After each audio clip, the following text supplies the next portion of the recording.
జామ తోట ఇది. దీని వెరైటీ వచ్చేసి అలహాబాద్ సఫేదా.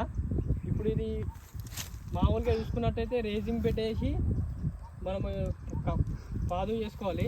తర్వాత ఇది మనకి ఏంటంటే ఫ్లవరింగ్ ఏంటంటే 3 monthsకి ఒకసారి వస్తుంది. ఎప్పుడైనా మనము దీన్ని క్లీన్ చేసుకొని న్యూట్రియంట్ ఇచ్చి ఒక 3 months లోపు తీసుకున్నాం అనుకో క్రాప్ వచ్చేస్తుంది.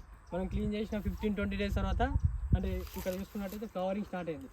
ఇక్కడ ఫ్లవరింగ్ స్టార్ట్ అయ్యి ఇట్లా ఈ కాయలు వస్తాయి. అంటే ఇయర్ వైజ్గా తీసుకోవచ్చు. 365 daysలో 3 monthsకి మనం తీసుకోవచ్చు క్రాప్. అంటే చలికాలం అని కాకుండా తీసుకోవచ్చు. ఇది అంటే ఇది ఆ వెరైటీ, ఆ బ్రాండ్ ఒకటి. ఇంకోటి ఇప్పుడు దీనికి మనం బీటీ బవేరియా కొట్టినాం. ఇప్పుడు ఫ్రూటింగ్ ఉంది కాబట్టి కాయమచ్చు తెగుళ్ళు రాకుండా, కొంచెం ఫ్రూట్ బుర్రలు రాకుండా BT Beauveria బట్టిశీలం కొట్టినాం 3 5 ml per liter. అవి కొంచెం బాగుంది. ఇంకో తర్వాత ఇది పంచగవ్య కొట్టినాం. పంచగవ్య కొట్టడం వల్ల ఫ్రూట్ డ్రాప్ అవ్వదు, అలాగే కాయ కూడా స్ట్రెంత్ ఉంటుంది, రుచి కూడా పెరుగుతుంది.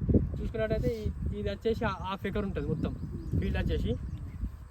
ఇవి ఇంత 5 feetలకు చేసినాం. రోడ్డు 10 feet, చెట్టుకు 5 feet తీసినాం. Plant 5 feet. అది.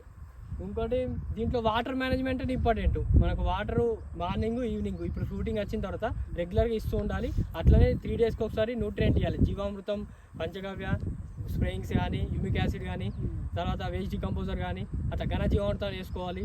అంటే పశువుల పేడ వేస్తాం ఫస్ట్ స్టార్టింగ్లో వేస్తాం, కానీ ఇట్లా ఇవి మాత్రము కంటిన్యూస్గా ఇచ్చినాం అనుకో మనకు ఫ్రూటింగ్ అనేది తొందరగా వస్తుంది, బాగుంటుంది. తర్వాత తొందరగా వస్తుంది. ఇక పెస్ట్ కంట్రోల్ అనేది కాయ కొంచెం పెరిగిన తర్వాత అంతేగా ఏమి ఉండదు. మనం ఫస్ట్ స్టార్టింగ్లో మనం ఫ్లవరింగ్ తర్వాత వస్తుంది కదా, అప్పుడే కొంచెం మనం కంట్రోల్ చేసుకుంటే బాగుంటుంది. ఇప్పుడు లీవ్స్ కూడా చూసిన ఎంత ఎర్లీగా బాగున్నాయి. ఇది ఓకే, చాలా గ్రేట్, బాగుంది.